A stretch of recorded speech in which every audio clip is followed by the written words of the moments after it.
High বন্ধুরা, শীতের weather আর পৌষ পার্বণে নিয়ে চলে এসেছি আবার একটা রেসিপি। তো দেখো আমার হাতে শুকনো চালের গুঁড়ি, এটাকে আমি হালকা কুসুম গরম জল হালকা হালকা করে দিয়ে আমি একটা লেচি বানিয়ে নেব। তো দেখো আমার রেডি হয়ে গেছে। তোমরা অনেকেই ভাবছো যে আমি পিঠে বানাচ্ছি, না আমি অন্য একটা কিছু আইটেম বানাচ্ছি। তা মোটামুটি তোমরা দেখলেই বুঝতে পেরে যাবে, তা আমি বলছি না, তা তোমরা দেখো। তো দেখো আমি হাতে তালুর মধ্যে নিয়ে নিয়েছি অল্প মাত্রা, খুবই অল্প মাত্রা, আর একটা আঙুলের সাহায্যে পেস্ট করে করে লম্বা আকৃতি করে ছেড়ে দিলাম।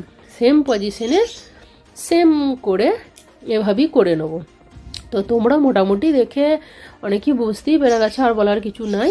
যাই হোক, আমি এভাবে এক থালা রেডি করে নিয়েছি। এরপরে মেন হচ্ছে এটাকে রোদ্দুরের মধ্যে শুকুতে দিতে হবে। শুকিয়ে যাওয়ার পরে আমরা মেন রেসিপিতে যাব। তো দেখো আমার রোদের মধ্যে শুকিয়ে গেল। তো এরপরে আমি কড়াইয়ের মধ্যে 1 চামচে ঘি দিয়ে তাতে আমন্ড আর কাজু দিয়ে একটু নাড়াচাড়া করে নিলাম। আর একটা বাটিতে গরম দুধ দিয়ে তাতে একটু কেশর দিয়ে দিয়েছি, রেখে দিলাম। এরপরে গরম কড়াইয়েতেই 1 চামচে ঘি দিয়ে তাতে এগুলো একটু নাড়াচাড়া করে নিয়ে রেখে দেবো। এরপরে দুধটা দিয়ে তাতে 2টো তেজপাতা 2টো এলাচ দিয়ে কিছুক্ষণ ফুটিয়ে নেবো। তো দেখো আমার দুধটা ফুটে খুবই অল্প মাত্রা হয়ে গেছে। এর মধ্যে যেগুলো সব ভেজে রেখেছিলাম দিয়ে দিলাম। তো মোটামুটি রেডি।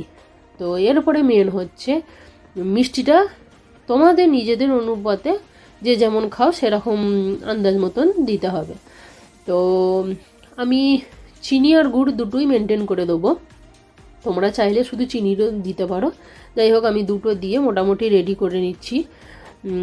আরেকটু টেস্টির জন্যে 2-3 চামচে ক্ষীর আর ওই যে কেশরের দুধটা রেখেছি সেটা দিয়ে আমি গ্যাস বন্ধ করে দেবো। দিয়ে একটা বাটির মধ্যে নিয়ে নেবো। তো নিয়ে ওপর থেকে ওই যে বাদামগুলো সব ভেজে রেখেছিলাম দিয়ে ডেকোরেশন করে তোমাদেরকে দেখিয়ে দেবো। তা দারুণ টেস্টি লাগে, তোমরা অবশ্যই এভাবে বানিয়ে খেও।